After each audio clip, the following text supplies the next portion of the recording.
Hello friends, मैं doctor Badri Vishal Kabra, department of chemistry, MLB government college Bhilwara. BSc part third का chemistry paper second organic chemistry का chapter 3 हम study कर रहे हैं, हेटेरोसाइक्लिक कंपाउंड्स। इसमें आज जो हम स्टडी करेंगे है वो lecture 13, indole, quinoline and isoquinoline.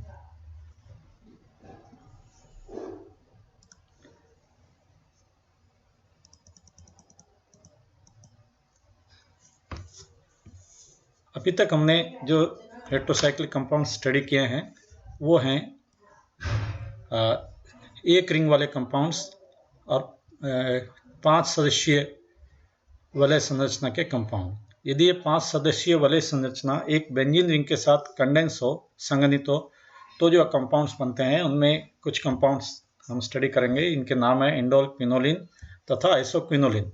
ऐसे विषम चक्रीय यौगिकों जिनमें 2 वलय संघनित अवस्था में हों तथा सामान्यतया एक वलय कार्बोक्साइक्लिक समचक्रीय और दूसरी विषम चक्रीय होती है। उदाहरणतः इंडोल बेंजोथायोफिन एवं बेंजोफ्यूरोन में एक बेंजीन वलय क्रमशः पायरोल, थायोफिन एवं फ्यूरेन के साथ संघनित रहती है। इंडोल या बेंजोपिरोल में ये बेंजीन रिंग है और ये पायरोल रिंग है। इसमें NH आप देख रहे हैं, ये इसको सेपरेट करके देखें तो ये पायरोल रिंग है और ये बेंजीन रिंग है, दोनों आपस में संघनित है। इसी तरह से बेंजोथायोफिन में जो हमारा थायोफिन रिंग है वो बेंजीन रिंग के साथ संघनित है। बेंजोफ्यूरेन में फ्यूरेन के साथ बेंजीन रिंग संघनित है। ये हमारे हुए जो हमने अभी तक कंपाउंड्स पढ़े हैं, पिरोल, बेंजोथायोफिन और फ्यूरेन के कंडेंस्ड यौगिक। नौ कुछ विषम चक्रीय यौगिक हैं क्विनोलिन और जिसमें एक बेंजीन रिंग और दूसरी एक पैरिडिन रिंग होती है, इसका नाम है क्विनोलिन। और दूसरी जो कंपाउंड है वो है आइसोक्विनोलिन। इसमें नाइट्रोजन सेकंड पोजीशन पर रहता है। ये हमारा कंपाउंड है आइसोक्विनोलिन। तो इस चैप्टर में हम जो स्टडी करेंगे वो है इंडोल, क्विनोलिन और आइसोक्विनोलिन।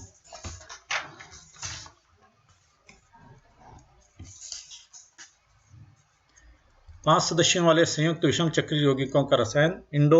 इंडोल कोलतार के अतिरिक्त चमेली तथा संतरे के फूलों में पाया जाता है। पौधों में यह ग्लाइकोसाइड के रूप में होता है जिसका जल अपघटन एवं ऑक्सीकरण करने पर मुक्त इंडोल प्राप्त होता है। प्रोटीन से प्राप्त ट्रिप्टोफैन से भी इंडोल प्राप्त किया जा सकता है। इंडोल का स्ट्रक्चरल फॉर्मूला यह है, एक बेंजीन रिंग और एक पायरोल रिंग, और इसका जो मॉलिक्यूलर फॉर्मूला है वो है C8H7N।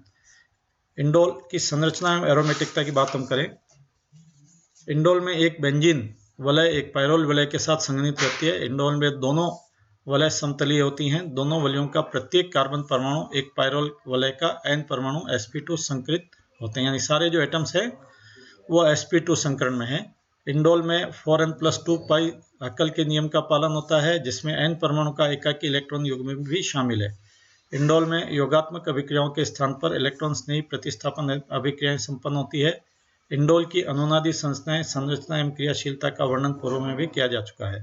निम्नलिखित संश्लेषण के आधार पर बेयर ने इंडोल की अनुनादी संरचना की पुष्टि की है।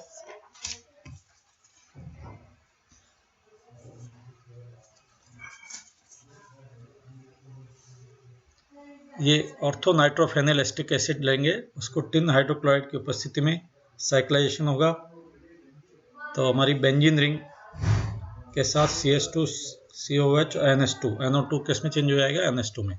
और उसके बाद साइक्लाइजेशन करें तो हमारा ये यौगिक बनेगा जिसमें 2 पोजीशन पर कीटो ग्रुप होगा। और इसका हम कीटो फॉर्म को इनोल फॉर्म में चेंज करें तो हमारे को ये फॉर्म मिलेगी जिसमें 2 पोजीशन पर हाइड्रोक्सी है। इसका जिंक चूर्ण के साथ आसवन करें तो इंडोल प्राप्त होगा। इसके आधार पर इंडोल की संरचना ये वाली संरचना दी गई। नौ संश्लेषण। इंडोल का संश्लेषण, पहली विधि है फिशर इंडोल संश्लेषण। इंडोल एवं इनके व्युत्पन्नों के संश्लेषण की यह महत्वपूर्ण विधि है जब एल्डिहाइड, कीटोन अथवा कीटो अम्लों के फेनिल हाइड्रोजन अथवा प्रतिस्थापी फेनिल हाइड्रोजन को 453 K पर zinc chloride, H2SO4, boron trifluoride एवं पॉलीफॉस्फोरिक अम्ल आदि उत्प्रेरक की उपस्थिति में गर्म किया जाता है तो इंडोल अथवा इंडोल के व्युत्पन्न प्राप्त होते हैं। उदाहरणतः एसीटोन की फेनिल हाइड्रोजन के साथ क्रिया करवाने पर 2 मेथिल इंडोल प्राप्त होता है।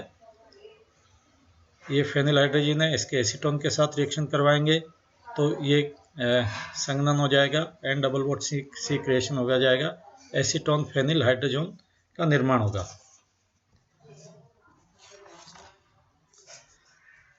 इस एसीटोन फेनिल हाइड्रोजन की रिएक्शन हम करवाएं एसिड के साथ तो डिप्रोटोनेशन होकर के ये 2-मेथिल इंडोल हमें प्राप्त होगा।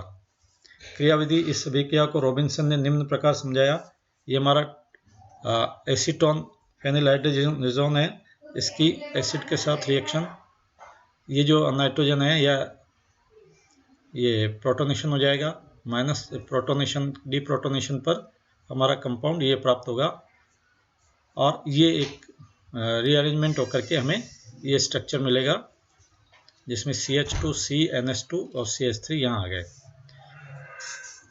वापस रीअरेंजमेंट होकर के ये इनोलिक फॉर्म टाइप फॉर्म है यहाँ, और ये जो है इसमें चेंज आता है, यहाँ साइक्लाइजेशन हो गया है। यहाँ साइक्लाइजेशन होकर के माइनस अमोनिया मॉलिक्यूल निकाल दें तो 2-मेथिल इंडोल की प्राप्ति हो रही है।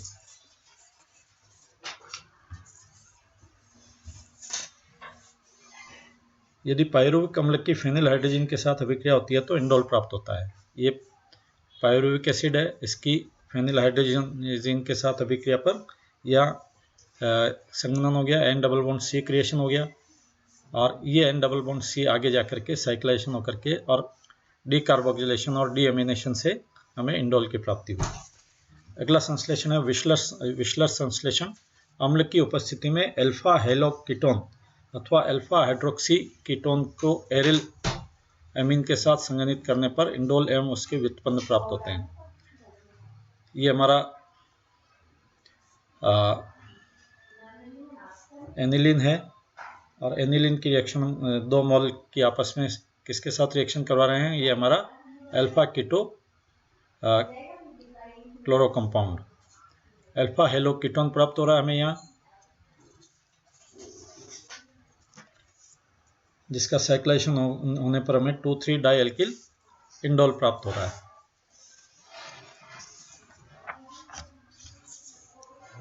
अगला संश्लेषण है मेंडलुंग संश्लेषण। ऑर्थो एरिल अमीनो टोलुइन को प्रबल क्षार जैसे C2H5ONA या सोडामाइड अथवा पोटेशियम टर्शियल ब्यूटोक्साइड के साथ गर्म करने पर इंडोल प्राप्त होता है। ये ऑर्थोफॉर्मिडोटोलुइन है, इसकी रिएक्शन इसके साथ करवाएंगे हम टर्शी ब्यूटाइल ब्यूटोक्सी पोटेशियम के साथ, तो हमें इंडोल की प्राप्ति हो रही है। इस अभिक्रिया की क्रियाविधि इस प्रकार से है। ये tertiary butyl potassium oxide and then this radical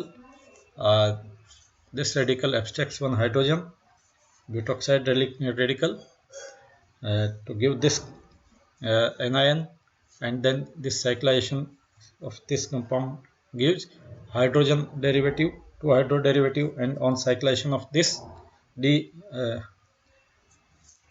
निर्जलीकरण से हमें इंडोल प्राप्त हो रहा है।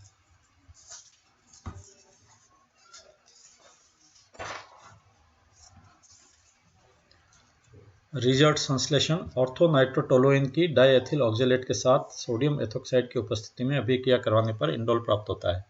ये हमारा ऑर्थोनाइट्रोटोलुइन है, इसकी हम इस कंपाउंड के साथ क्रिया करवाएं डाईएथिल ऑक्जेलेट के साथ तो हमें ये एक कंपाउंड प्राप्त हो रहा है। इसमें HCl और जिंक के साथ अपचयन कराने पर ये नाइट्रो ग्रुप जो है वो अमीनो ग्रुप में चेंज हो गया, अपचयन हो गया इसका, और यहाँ से हम आगे बढ़ें तो हमें ये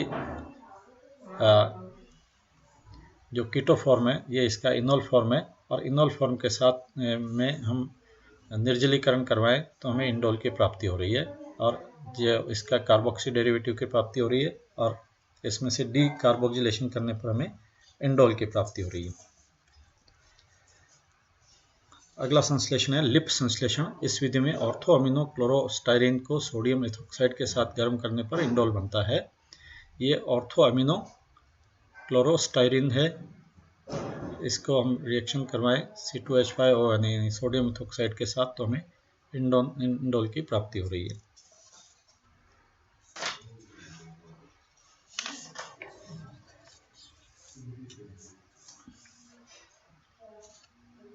एनिलीन एवं एसिटिलीन वाष्पों को रक्त तप्त नलिका में से प्रवाहित करने पर इंडोल बनता है।